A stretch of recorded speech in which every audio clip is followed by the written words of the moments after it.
I'm still trying to get myself adjusted to the unaccustomed feeling of peace and security which comes after such a battle. Listen, Tranquility Base here. The Eagle has landed. And the glow from that fire can truly light the world. Light the world.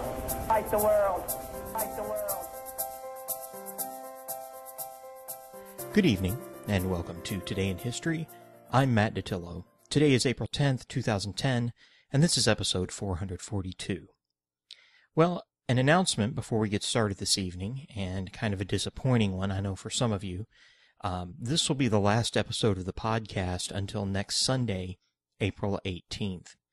The reason for this, well, there's more than one reason, but the primary reason is because of Thunder Over Louisville, which is a combination air show and fireworks show held each year on the Louisville, Kentucky waterfront, and it marks the beginning of the Kentucky Derby Festival here in the Louisville, Kentucky area. As I've mentioned before, the lovely Kelly and I live about 2 blocks from the Ohio River, so we have a front row seat for the festivities without even leaving our home. As a result, we have a pretty big party every year, which we haven't had the past 2 years, because I've basically been incapacitated each spring for the past 2 years, as those of you who have listened to the podcast for a long time probably know. There's many things that have to be done around the house, and I simply can't do both, so the podcast will have to suffer. That doesn't put 500 episodes by May 16th completely out of reach, but it certainly does make it more difficult. However, I considered taking some more time off of work, but at this point the contributions to the show simply don't make up that difference, so that's really not an option. So anyway, enjoy this episode, and hopefully we'll talk again next Sunday. Today in 1963, the USS Thresher, an American nuclear-powered attack submarine, sank in the Atlantic Ocean 220 miles east of Cape Cod, Massachusetts. Everyone on board, 129 officers, enlisted men, and civilian technicians, went down with the ship. The disaster shocked the world and changed the way the U.S. Navy operates and maintains its submarine fleet. The Thresher was the lead ship in what was planned to be a 14-ship class when she was commissioned in August 1961. She used a proven nuclear reactor design, the S-5W built by Westinghouse, and carried 4 torpedo tubes amidships to make way for new and powerful bow-mounted sonar equipment. Her normal crew complement was 16 officers and 96 enlisted men. Thresher could dive to 1,300 feet and run at over 30 knots, or 35 miles per hour, submerged. She was designed to hunt and kill Soviet submarines and surface warships, and was the finest war machine her country could produce for that task. In the spring of 1963, the Thresher was coming out of her first refit period and was made ready for post-overhaul trials. On April 9th, the sub and her escort, the submarine rescue ship USS Skylark, headed for open ocean off the coast of Massachusetts. The next morning, she began deep diving tests, staying in contact with the Skylark via underwater telephone. Communications between the two ships soon became garbled. From what could be made out, Skylark reported that the Thresher had experienced some minor sort of difficulty and was still diving. Finally, a short message was understood clearly, quote, "Minor difficulties, have positive up angle, attempting to blow," meaning empty the ship's ballast tanks.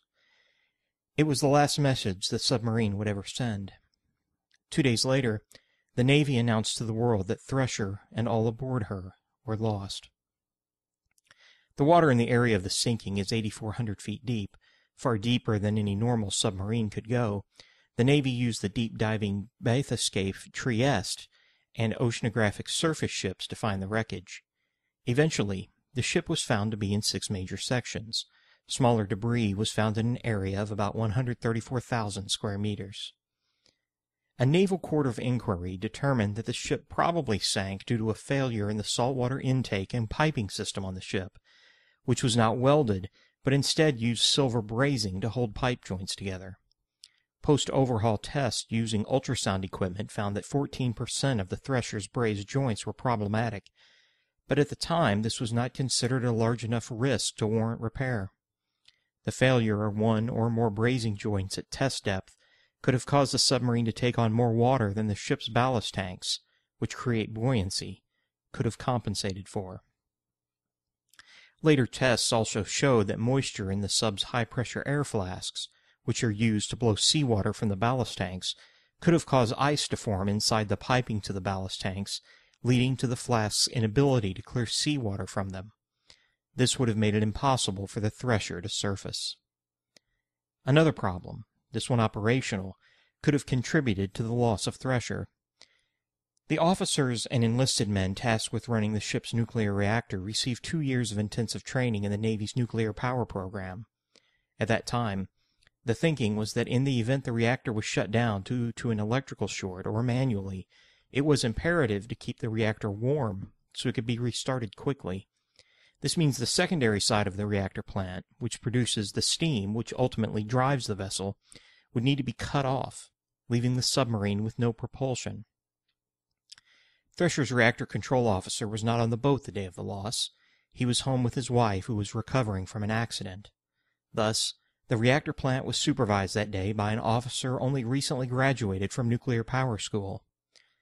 Although we have no way of knowing if the rules were followed, it would have been drilled into every power school officer to close the main steam valves leading to the ship's twin turbines if the reactor scrammed, meaning shut down.